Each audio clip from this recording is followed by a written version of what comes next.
Welcome back. As I mentioned, I have Supervisor Lisa Bartlett here. Well, Lisa, it's so nice to see you in person. It's great to be back again. Nice to have you here. So you've got a couple of updates for us, primarily about COVID and a variety of other things that are pertaining to our senior community. Yes. So relative to COVID, so over the past several weeks, we've had an uptick in transmission and also hospitalization. So we've really got to be vigilant. The Delta variant is very contagious. And it doesn't matter whether you're a youth or an older adult. It's a very contagious variant. So over 90% of those getting hospitalized right now are not fully vaccinated. So again, at the county, we really stress for people to work to get vaccinated with their family and friends, because that's the best way not to get COVID-19. Right. But that being said, those that are fully vaccinated can still get COVID, and if they do, they normally just have mild symptoms. Okay. So people should just keep that in mind. And at this time, we're just telling everyone not to let their guard down, because I know that as the economy is opened back up again, people want to get out in public, go to the summer concerts and so on, and just to be very cautious, especially for our seniors. So some of the statistics that we have, 75% of adults age 18 and older have had at least one dose of COVID-19, or excuse me, the vaccine. Okay. And 68% are fully vaccinated.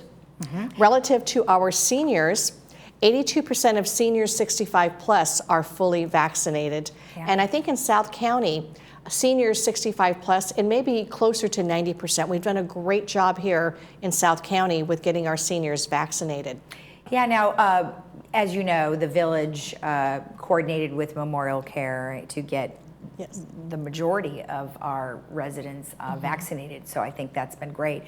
And then, like you said, the majority here but you're referring more to South Orange County. Does that not mean that all of Orange County has those good numbers?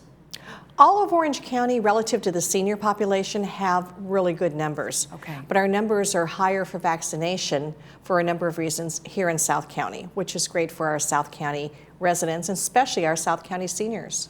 Right. Well, you opened up a lot of vaccination clinics that were all over at SoCa and a couple of other places. And now there's a mobile unit that goes around, correct? Yes, we now have mobile pods. And so in communities where we have individuals that are not vaccinated, the county will actually come to them.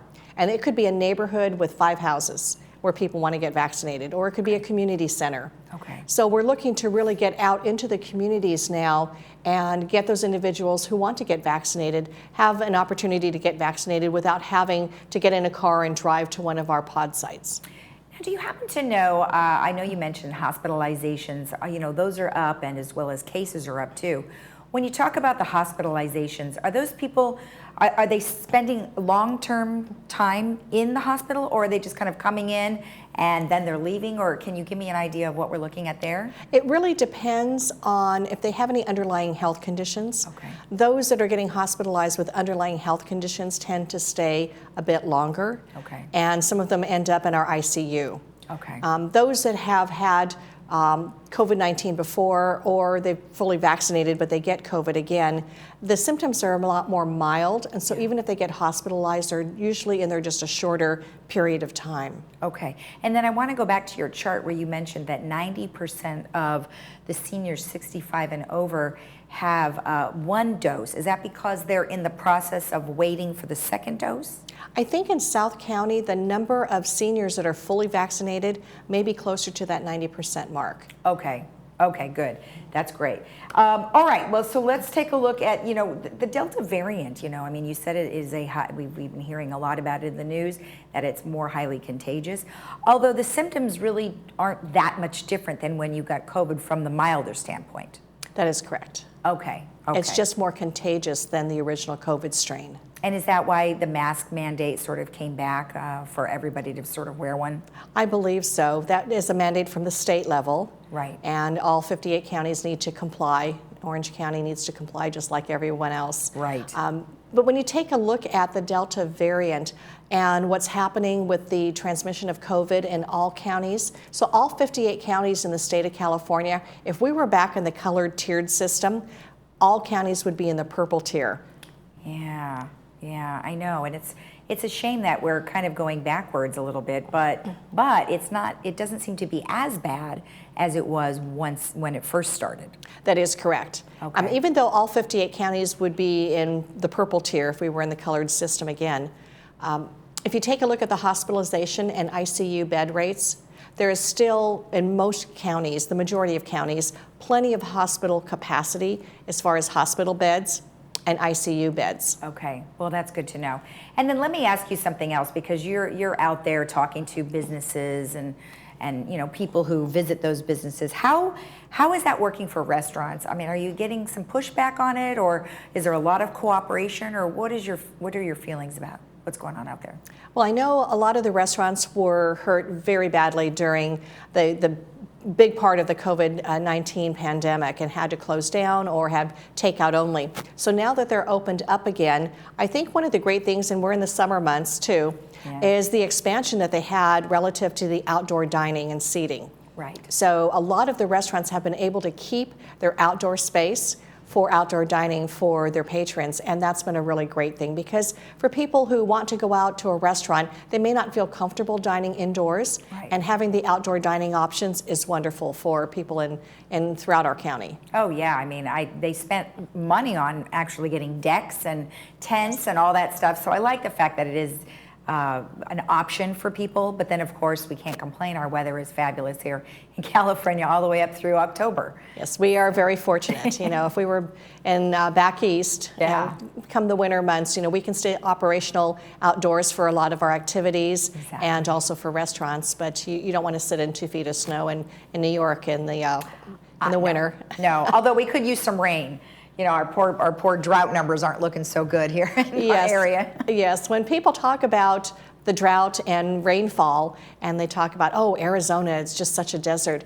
Arizona is actually, it's less of a desert than California. Right. They get twice as much rainfall on the average than California gets. Yeah, well, that's the monsoons, in which I think we had slightly we had a little thunder and a little lightning, but not much rain, so. Yes.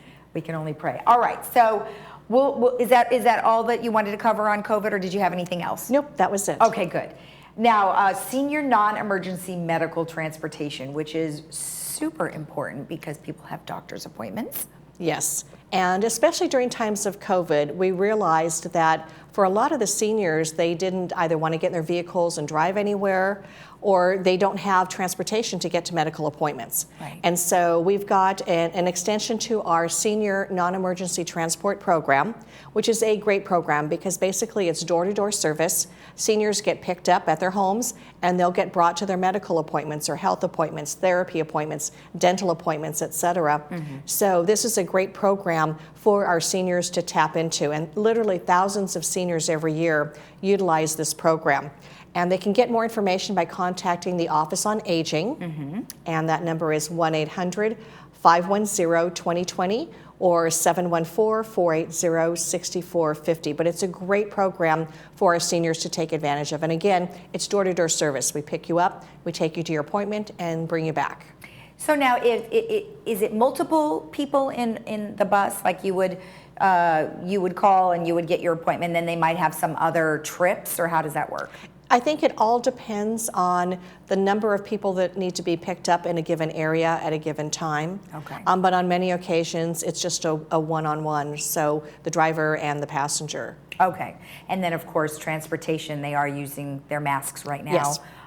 The driver as well as the people on the transportation. That is correct. Right. Face masks are required. Okay. Okay, perfect.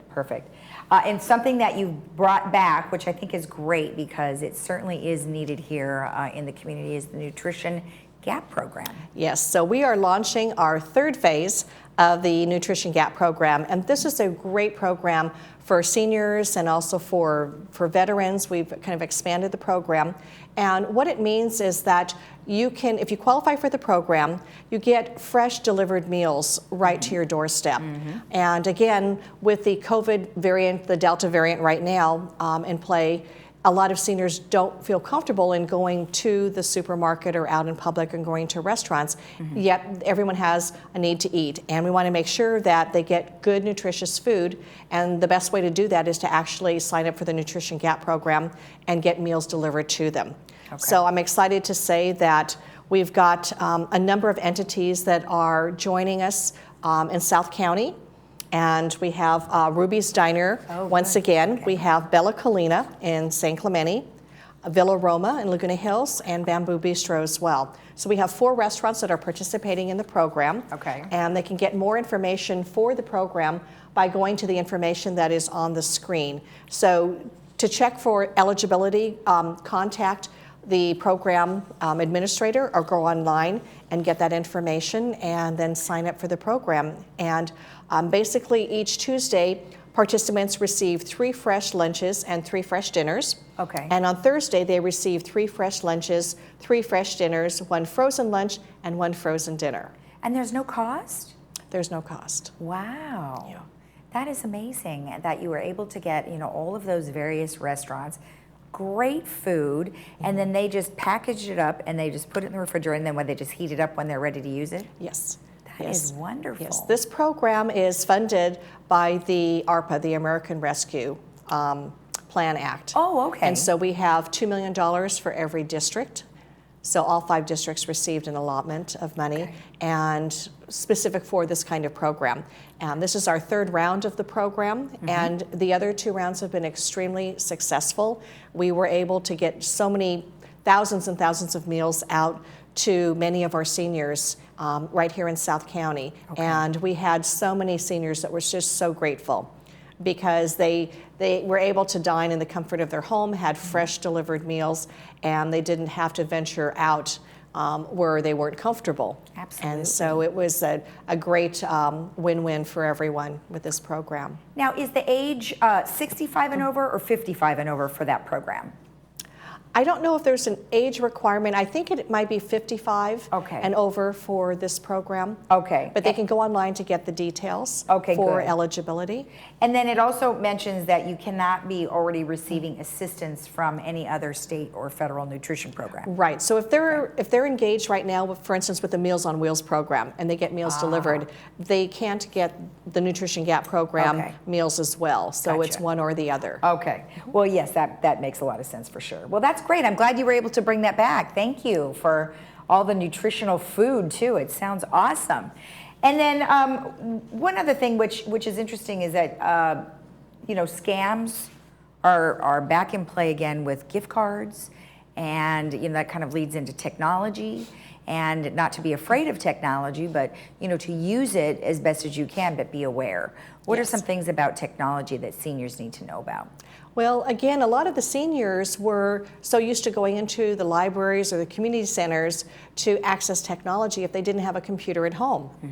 And during the height of the COVID-19, our libraries were closed down, community centers, senior centers were closed as well. And so a lot of seniors really didn't have access and that connectivity to technology. So I thought, what can we do to sort of bridge that digital divide with our seniors? And I created a program that we're going to put in place along with one of my other colleagues on the board. And it's basically to bridge that gap and connect seniors with technology. So we approved yesterday on our board agenda a $2.4 million program for the implementation and purchase of 2,200 tablets. And it also includes lessons to learn how to use a computer, to allow seniors to get the tablets and then sign up for the lessons so they understand computer technology. And this is a great way for them to stay connected to their family and friends through the email process, and also to go online to make doctor's appointments and other healthcare appointments and stay connected that way as well. And then once the program finishes, if we don't have additional funding for the program, they'll have the ability to go to their senior centers and community centers and city halls and libraries that are going to be open once again, and be able to go in and use the desktop computers at those facilities throughout the county. Okay, yeah, that was a hardship, I think, for a lot of people because, like you said, they don't have a computer. So is it like a checkout program where they would check out a laptop? Yes, they would check out a laptop just like they'd check out a book. Oh, okay. It's that simple. Oh, that's great. That's great. Well, wonderful. Well, now, if anybody wants to know more information about any of this, how do they get a hold of you? They can contact my board office at 714-834-3550. Talk to any of my advisors in the office and we can get them information on this. Also in my newsletter, anyone who hasn't signed up for my e-newsletter should do so. And you can go online and look at SUP Bartlett, BARTLETT.com. Okay. And take a look at the newsletter. It'll have information about signing up for this technology-based program. You can also follow me on Facebook at Supervisor Lisa Bartlett and on Twitter at OC Sup Bartlett. That's great. And I know I've seen some of your Facebook posts and they're always great because you put so much information on there. So wonderful. Well, thank you for visiting with us. I appreciate it. It's always a pleasure to be here. All right, we'll see you again. Thank you. And remember, if you want more information about what we just discussed, you can always contact Lisa Bartlett's office on the information that she gave you. We'll be right back.